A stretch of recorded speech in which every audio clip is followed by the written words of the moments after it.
том, что это хайп. Вот и все. Надеюсь, вам понравилось. Ставьте лайк, подписывайтесь на канал, если не подписаны. Ну вот и все. Я увижусь, наверное, через опять неделю. Всем спасибо, всем пока. Сколько набрало это видео просмотров? 300 просмотров на теории, которые я взял с интернета? Да ну. Это просто капец. Просто я не понимаю, как это видео набрало столько просмотров. Ибо я это сделал на коленках. То есть за 2 часа. Это видео я потрачу больше времени, потому что я хочу вот детально изучить этот уровень.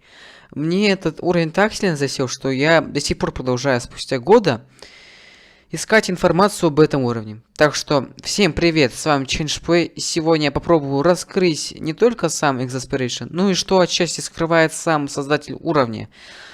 Приятного просмотра, мы начинаем!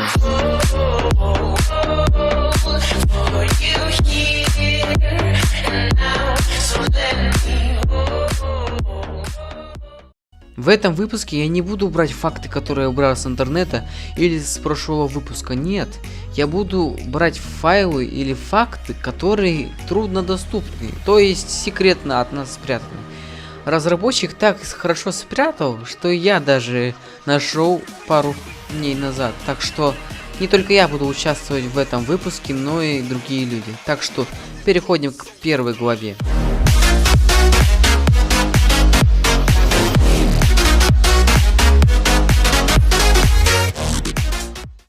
Если мы на YouTube введем Exasperation, то мы увидим вот свои теории и так далее, которые они повторяются с каждым видосом. Но это не то, что нам нужно. Поэтому в поисковой системе мы пишем Exasperation Fandom. Там мы находим много фактов об этом уровне, которые делали ютуберы. Но это нам тоже не нужно, потому что эту информацию тоже давно нашли. Поэтому я прислал ГДшера поотвечать на вопросы в войсе. Извините за такое качество интернета, но что ж поделать. Первый вопрос. Почему автор создал этот странный уровень? Не знаю, может быть, у него просто идея создать очень прям невозможный. Такое предположение. Понятно. Второй вопрос. Автор уровня Exasperation создает другие невозможные уровни. Для каких целей он это делает? Возможно, это его фишка. Третий вопрос. Зачем автор сделал уровень без декора и со странной музыкой? Я даже не знаю.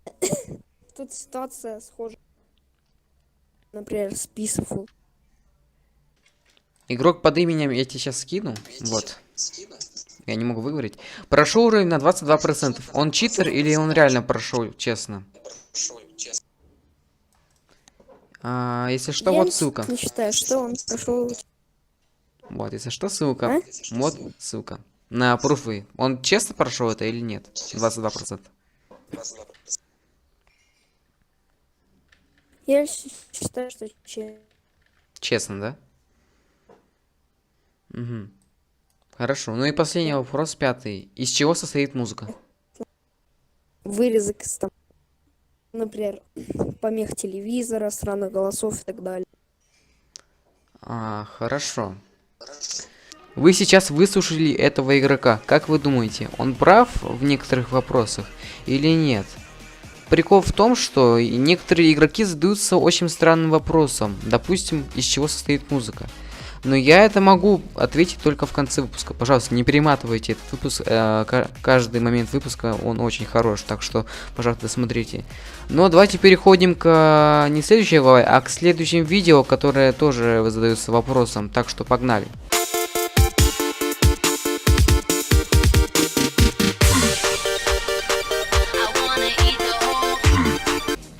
Вы, кстати, такой вопрос могли бы услышать в моем видео.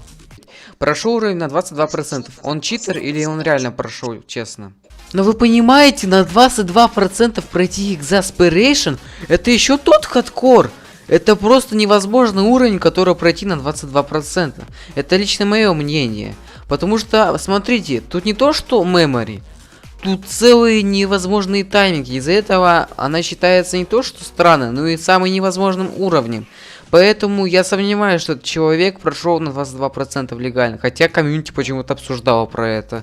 Ну ладно, это не мне судить, это комьюнити. Так что переходим к следующим вопросам.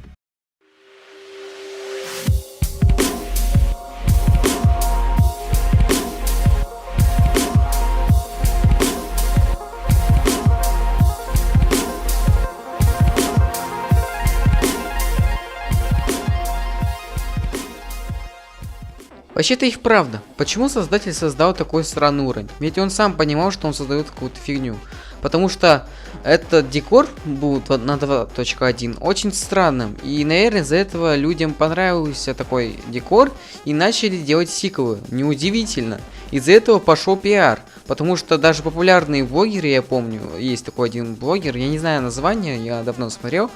Он, короче, типа сделал типа ремейк и... все начали подхватывать, так что неудивительно. Ну, мы наконец-то закончили первую главу, так что можно приступать ко второй главе.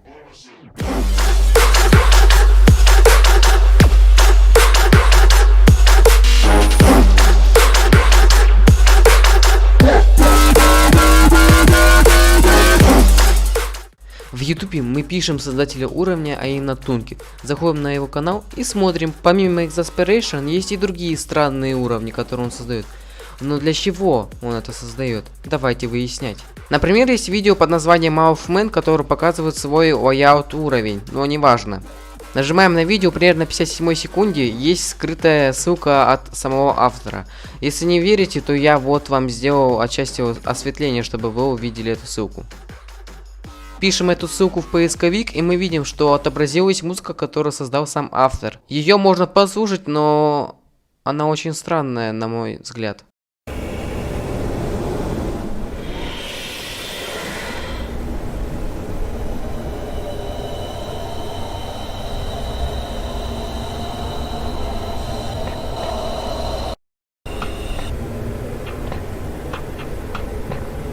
http://bit.ly/billysface. И, кстати, если вы думаете, что в стране Exasperation уровня нет, то вот, допустим, вот такой есть пример.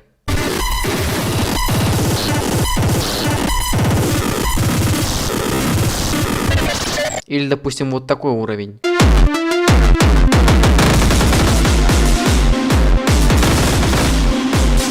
Или, допустим, вот такой уровень.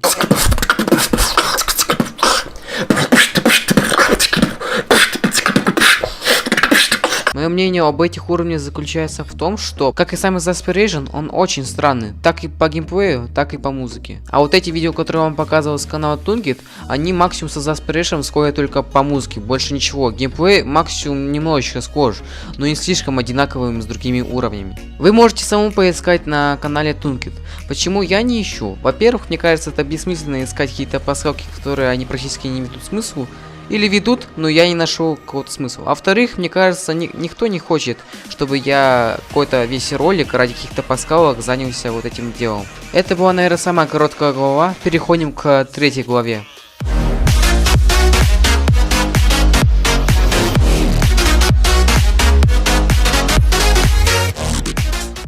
Давайте этой главе посвятим немножечко другим людям. Следующие факты о музыке из этого уровня нам расскажет ВФТ. ВФТ, тебе слово. Итак, вы, наверное, уже знаете эту музыкальную композицию Party's Over, Pizza Pie, Circles, Jerk. Кто меня будет учить английскому? Party is over, pizza pie, circle jerk. Так вот, как я уже говорил, челлендж, у нас будут факты про эту музыку. Первый факт, который почти никто не знает, это то, что фраза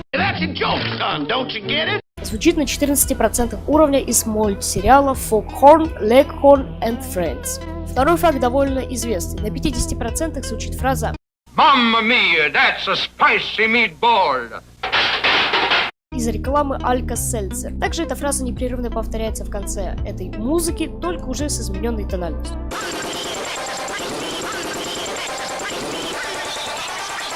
На этом факты про музыку окончены.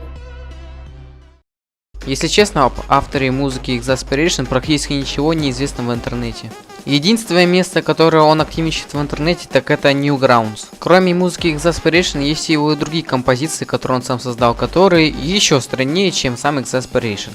Еще в профиле Newgrounds он написал, что вы говорите, это очень интересно. Я не знаю, с чем это связано, потому что, это еще странный тип, который сделал музыку Exasperation.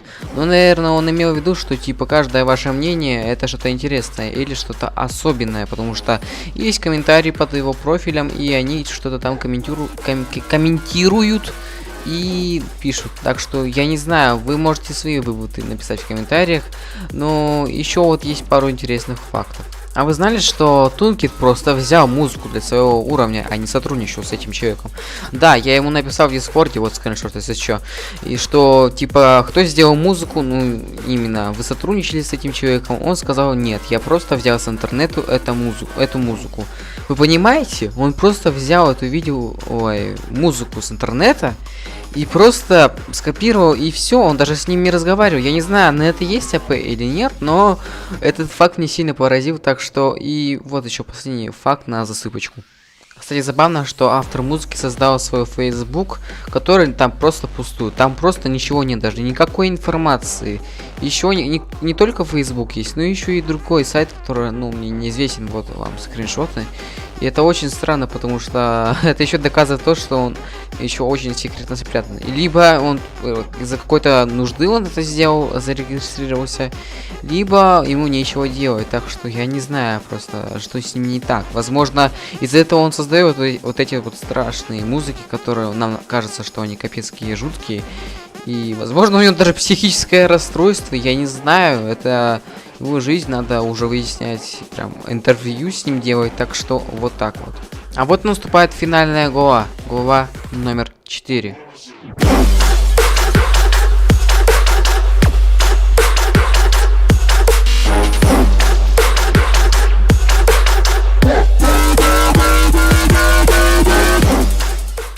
А перед этой главой сейчас будет реклама.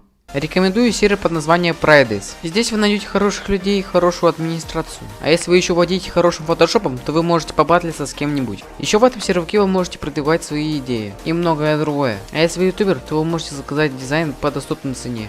Превью и аватарка стоят 50 рублей, а шапка 80 рублей. Я на серваке как модератор. После видео можете со мной пообщаться. И, кстати, если кто-то зайдет зарубежный человек, то мы создадим отдельный канал, который будет обсуждать, допустим, американцы или великобританцы.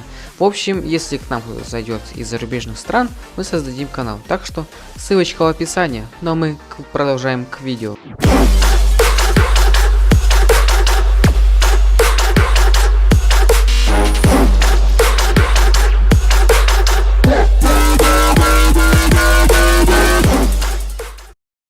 Надеюсь, вам понравится эта глава, так как я собрал очень интересные вопросы, которые интересуют другим игрокам.